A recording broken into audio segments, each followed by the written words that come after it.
आज का हमारा टॉपिक है मॉलिक्यूलरिटी ऑफ ए रिएक्शन। तो व्हाट इज़ मॉलिक्यूलरिटी?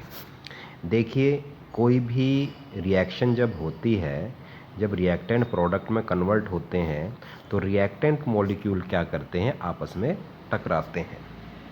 तो मॉलिक्यूलरिटी एक नंबर है जो हमें बताएगा कि कितने मॉलिक्यूल्स या कितने एटम्स या कितने आयंस आपस में टकराए हैं, क्या बनाने के लिए, प्रोडक्ट बनाने के लिए। जैसे हम एक उदाहरण लेके चलते हैं। जैसे ये रिएक्शन है O2F2। O2F2 जब इसकी डिकम्पोजिशन होती है तो ये कन्वर्ट होता है O2 प्लस F2 में।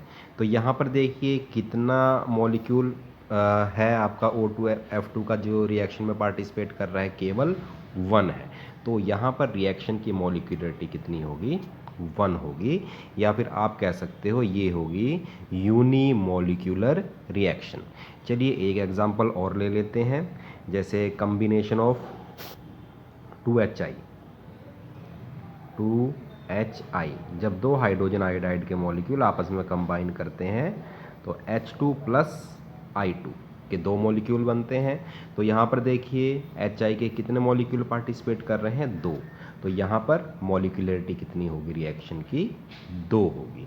क्योंकि जब दो मॉलिक्यूल आपस में टकराएंगे HI के, तभी जाके क्या बनेगा आपका H2 और I2। तो ये केवल एक नंबर है जो आपको बताता है कितने मॉलिक्यूल्स आपस में टकराए हैं।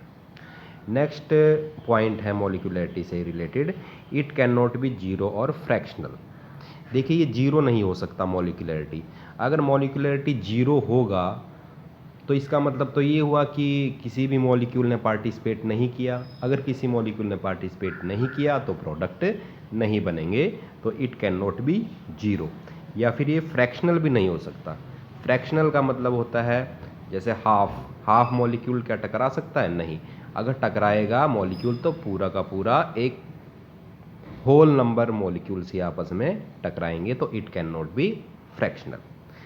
नेक्स्ट पॉइंट है, इसको हम कैलकुलेट कैसे कर सकते हैं। थियोरेटिकली हम इसको कैलकुलेट कर सकते हैं by simply adding the number of molecules in the slowest step. देखिए कई रिएक्शंस कॉम्प्लेक्स रिएक्शंस होती हैं।